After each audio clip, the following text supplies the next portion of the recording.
আজকে আপনারা এমন একটি দেশের সম্বন্ধে জানতে চলেছেন যেখানকার মানুষ সর্বদা মস্তি করতে ভালোবাসে, আর এখানকার মেয়েরা যদি ভারতীয় গান শুনে ফেলে তাহলে তারা নিজেদেরকে আটকে রাখতে পারে না ডান্স করা থেকে। বেশিরভাগ তারা শাহরুখ খানের ফ্যান।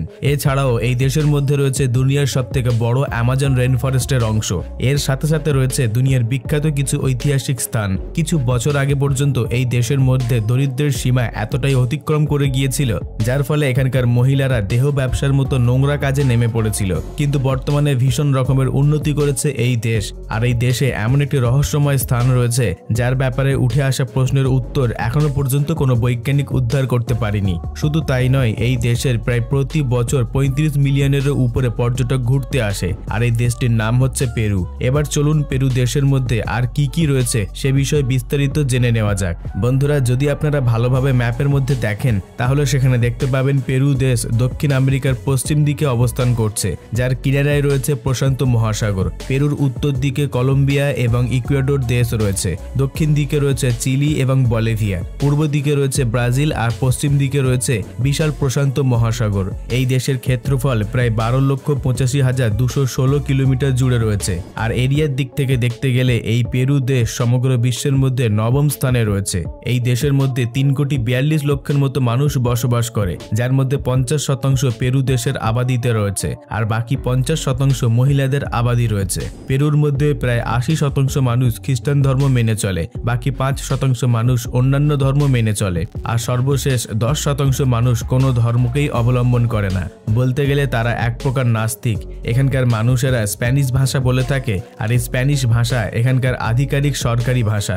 এছাড়াও কিছু কিছু মানুষ কেচুয়া এবং আইমারা ভাষা বলে থাকে। এই ধরনের ভাষা বেশিরভাগ গ্রামের মধ্যে বসবাসকারী মানুষেরা বলে থাকে। এই মুহূর্তে আপনারা ভিডিওর মধ্যে যে দৃশ্যটি দেখতে পাচ্ছেন এটিকে বলা হয় মাচু পিচু। এই জায়গাটি পেরুর এক প্রাচীনতম রহস্যময় স্থান। এটি আন্দিজ পর্বতমালার মধ্যে অন্তর্গত।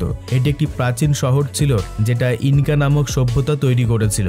এটি ১৪৩৮ থেকে ১৫৩৩ সালের মধ্যে নিষ্পত্তি হয়েছিল, আর সেই সময় ইনকা সভ্যতা আমেরিকার সবথেকে বড় সাম্রাজ্য ছিল। মাকু পিকু কথার অর্থ হলো প্রাচীন উচ্চতা বা প্রাচীন পাহাড়। আপনারা জানলে অবাক হবেন, এই শহর প্রায় ২৪৩০ মিটার অর্থাৎ ৮০০০ ফুট উচ্চতায় অবস্থান করছে। এই শহরের মধ্যে রয়েছে ধ্বংসপ্রাপ্ত মন্দির, বড় বড় ইমারত, আর ১৯০১ সালে আমেরিকার প্রত্নতাত্ত্বিক বৈজ্ঞানিক হিমবাহ এই শহরটিকে সর্বপ্রথম খুঁজে বের করেছিল, যার পর সমগ্র বিশ্বের মধ্যে এই শহরটি প্রখ্যাত হয়ে ওঠে, যার ফলে প্রতি বছর এই জায়গায় বহু টুরিস্ট ঘুরতে আসে এবং নিজেদের চোখে এই সুন্দর দৃশ্য উপভোগ করে যায়। ১৯৮৩ সালে পেরুর এই মাকু পিকু নামক শহরটি ইউনেস্কো তাদের বিশ্ব ঐতিহ্যবাহী স্থানগুলির তালিকায় অন্তর্ভুক্ত করেছে। বর্তমানে এই জায়গাটি পেরুর প্রমুখ টুরিস্ট স্থান হিসাবে প্রসিদ্ধ। আজ থেকে প্রায় শত শত বছর আগে ইনকা সভ্যতার মানুষেরা এই উঁচু জায়গায় তারা কিভাবে বসবাস করত সেটা জেনেই বর্তমান যুগের মানুষেরা অবাক হয়ে যায়। এছাড়াও পেরুর মধ্যে স্প্যানিশ ভাষার সাথে সাথে স্প্যানিশ স্টাইলিশ ড্রেস এবং স্প্যানিশ সংস্কৃতি মেনে চলা মানুষ আপনারা দেখতে পেয়ে যাবেন। তার কারণ হচ্ছে পেরু দেশের মধ্যে ১৫৩৩ সাল থেকে ১৮২১ সাল পর্যন্ত স্পেনের শক্তিশালী শাসকেরা রাজত্ব করে গেছে। হ্যাঁ বন্ধুরা, প্রায় ৩০০ বছর ধরে পেরুর মধ্যে স্প্যানিশ সাম্রাজ্য রাজত্ব করে গেছে। এরপর ১৮২১ সালের জুলাই মাসের ২৮ তারিখে পেরু দেশ স্বাধীন হয়ে যায়। পেরুর এই স্বাধীনতা দক্ষিণ আমেরিকা স্বাধীনতা সংগ্রাম নামে পরিচিত। এই স্বাধীনতা সংগ্রামের হিরো ছিলেন জোসে ডি সান মার্টিন। ইনি আর্জেন্টিনার বাসিন্দা ছিলেন, আর ইনি নিজের সেনাবাহিনী নিয়ে এই স্বাধীনতা সংগ্রামের জন্য যুদ্ধ করেছিলেন, যার পর ১৮২১ সালে পেরুর স্বাধীনতা ঘোষণা করা হয়। কিন্তু এখনো পর্যন্ত দক্ষিণ আমেরিকার বেশ কিছু দেশ স্বাধীন হয়নি। সাইমন বলিভার ভেনিজুয়েলার দেশকে ১৮২৪ সালে সম্পূর্ণ স্বাধীন করে। তারপরেই পেরু সম্পূর্ণরূপে স্বাধীনতা লাভ করে। পেরুর মধ্যে এমন অনেক শহর রয়েছে যেগুলিকে দেখতে খুবই সুন্দর এবং তার সাথে সাথে খুবই পরিষ্কার, কিন্তু সেই সমস্ত সুন্দর শহরগুলির মধ্যে যে শহরটি প্রথমে সকলের নজর কাড়ে সেটা হলো পেরুর রাজধানী লিমা। পেরুর সবথেকে বৃহত্তম শহর হচ্ছে লিমা।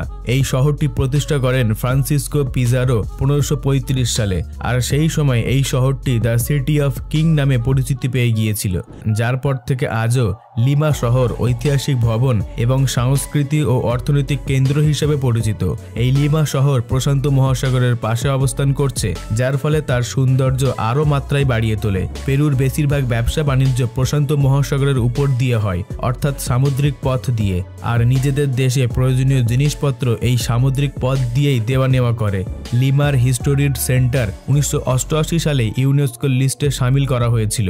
এছাড়াও লিমা ক্যাথেড্রাল এবং মনিস্ট্রি অফ সান ফ্রান্সিসকো এবং প্যালাসিও ডি গ্র্যাব শিল্প এই শহরকে আরও আকর্ষণীয় করে তুলেছে, যার ফলে প্রতি বছর প্রায় লক্ষ লক্ষ মানুষ এখানে ঘুরতে আসে। এখানে মেট্রো ব্যবসা রয়েছে, বড় বড় শপিং মল রয়েছে, বড় বড় ইমারত রয়েছে। পেরুর মানুষেরা সচিব নামক এক ধরনের ডিস্ক খুবই পছন্দ করে থাকে, আর এটি এখানকার ন্যাশনাল ডিস্ক। এই ধরনের খাবার মাছ এবং চিংড়ি দিয়ে তৈরি করা হয়। এর মধ্যে লেবুর রস, পেঁয়াজ, মরিচ এবং অনেক ধরনের মশলা দিয়ে তৈরি করে এই সুস্বাদু খাবার। এই খাবারটি পেরুর যে কোনো জায়গায় আপনারা পেয়ে যাবেন। বন্ধুরা, এই মুহূর্তে আপনারা যে নোটটি দেখতে পাচ্ছেন এটি হচ্ছে পেরুর কারেন্সি। যেমন বাংলাদেশি ভাষায় টাকা, ভারতীয় ভাষায় রুপি, তেমন পেরুর ভাষায় সোল বলা হয়। এছাড়াও পেরুর মধ্যে অবস্থান করছে দুনিয়ার সবথেকে বড় জঙ্গল অ্যামাজনের কিছু অংশ। পুরো দক্ষিণ আমেরিকার এই জঙ্গলের 60% অংশ পেরুর মধ্যে ছড়িয়ে রয়েছে, আর এই জঙ্গল আন্দিজ পর্বতমালা থেকে শুরু করে ব্রাজিলের উপকূল অঞ্চল পর্যন্ত ছড়িয়ে রয়েছে। আর এই কারণে এই দেশের জীব বৈচিত্র্য খুবই বিশেষ ধরনের। এই জঙ্গলের মধ্যে হাজারেরও বেশি বিভিন্ন ধরনের গাছ রয়েছে, এমনকি 2000-এরও বেশি পশু পাখি প্রজাতি রয়েছে, এমনকি বহু প্রজাতির মাছও রয়েছে। আর এই কারণে ওয়াইল্ড লাইফের জন্য পেরুকে এক দুর্দান্ত দেশ হিসেবে পরিচিত দেয়। এছাড়াও আপনারা কি জানেন যে আলু আমরা খেয়ে থাকি সেটা আবার এক ধরনের আলু, কিন্তু পেরু দেশের মধ্যে বিভিন্ন আকারের দেখতে আলু উৎপাদন করা হয়। আর তাছাড়া যে কোনো আলুই হোক না কেন, আলুর সর্বপ্রথম চাষ এই দেশের মধ্যেই হয়। এছাড়া আপনারা জেনে অবাক হবেন, গোল্ড প্রোডাকশনের দিক থেকে এই দেশ কোনো অংশে পিছিয়ে নেই। সোনা উৎপাদনের দিক থেকে পেরু সমগ্র দুনিয়ার মধ্যে 6 নম্বর স্থানে রয়েছে। সাউথ আমেরিকার মধ্যে পেরুর শিক্ষা ব্যবস্থা খুবই উন্নত। এই দেশের মধ্যে রয়েছে অনেকগুলি ইউনিভার্সিটি, যার কারণে এই দেশের প্রায় 95% মানুষ ভীষণ রকমের শিক্ষিত। তার পাশাপাশি খেলাধুলার দিক থেকে পেরু কোনো অংশে কম নয়। এই দেশের প্রিয় খেলা হচ্ছে ফুটবল, যার ফলে যখন পেরুর টিম ফুটবল খেলায় নামে তখন টিভিতে দেখার জন্য প্রত্যেকটি মানুষ নিজেদের ঘরে ভিড় জমিয়ে বসে পড়ে। এছাড়াও পেরুর সবথেকে রহস্যময় স্থানটি হচ্ছে নাজকা লাইন। প্রত্নতাত্ত্বিক বৈজ্ঞানিকদের অনুসারে এই অদ্ভুত ধরনের দেখতে লাইনের আকৃতি 200 খ্রিস্টাব্দ থেকে 600 খ্রিস্টাব্দের মধ্যে তৈরি করা হয়েছিল, আর এই লাইনগুলি নাজকা সভ্যতার মানুষেরা বানিয়েছিল। এই লাইনের মতো দেখতে থাকা আকৃতিগুলি এতটাই বিশাল যে নিচে থেকে দেখলে একটুও বোঝা যায় না, যার ফলে উপর থেকে দেখলে সম্পূর্ণরূপে বোঝা যায় যে এটি কোনো লাইন। পেরুর বহু মানুষের মতে এই লাইনগুলি ধার্মিক সংস্কৃতির কারণে তৈরি করা হয়েছে। এছাড়াও আরো অন্যান্য মানুষের মতামত অনুসারে এই ধরনের লাইন নাজকা সভ্যতার মানুষেরা গ্রহের অন্বেষণের জন্য তৈরি করেছিল।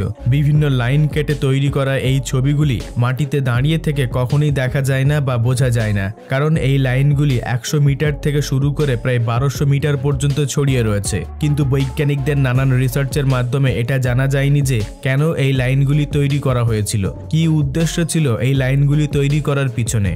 বহু বৈজ্ঞানিকদের মতে এই লাইনগুলি এলিয়েন এসে তৈরি করে গেছে।